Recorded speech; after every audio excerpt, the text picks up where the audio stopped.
It's been a month since Dad's passing. In his absence, the nostalgia of his presence is all I have. Nostalgia, though, is a friend with a mind of its own. She arrives without notice and comes bearing gifts that she alone decides. If you will nostalgia to remember something specific, you will struggle. But let the mind wander, and you might be rewarded. Push the mind towards a definite day or an instance, and it goes all blurry. But later, on its own whim and at its own pace, nostalgia arrives with an exact recollection and renders you dispossessed.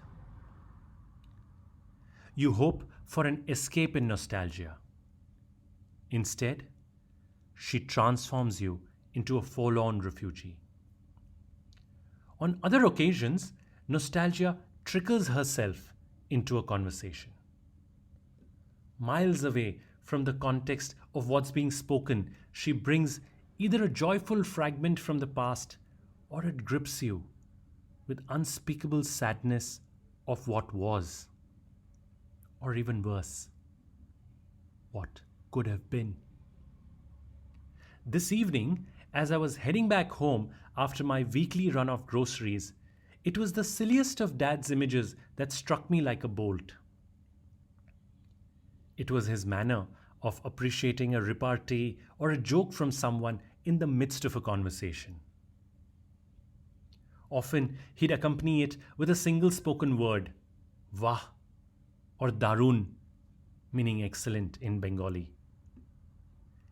Alongside, he'd also lift his head, sport a big smile, and his hand would spread out, taut and straight in the direction of the narrator, as if he was saying, Well done, you.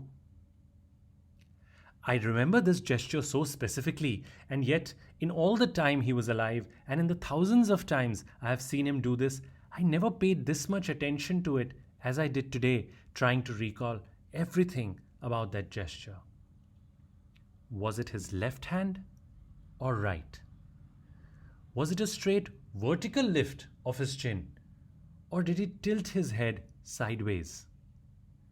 The heart ached for these answers that the mind was reluctant to provide. The harder I tried, the worse my recollection got.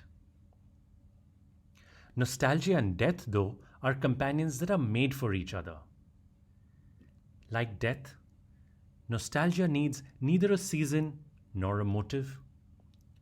And when either of them comes marching, there is nothing to do but simply accept the unstoppable force of their being.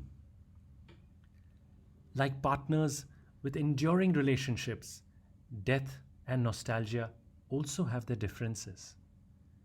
But then that only draws them closer to each other. Death is cold, nostalgia warm. Death is final, nostalgia recurs. Death takes, nostalgia gives. Death can outlast everyone and everything except nostalgia. And nostalgia waits for death so that she can become even more meaningful for the bereaved. Was it his left hand that he lifted, or was it his right? As I walked up the stairs today, I imagined a conversation up there in heaven. Death heads out for a walk in the evenings. Nostalgia calls her from behind and asks, Want me to come? Of course, I'm inadequate without you, replies Death. Dad hears this exchange from a distance in heaven. He finds this witty. He lifts his head and gives a beaming smile. This time he tells Death, Hey, Darun! Meanwhile, I ring the doorbell. It was always his right hand that he lifted. I recall and break down in the hallway.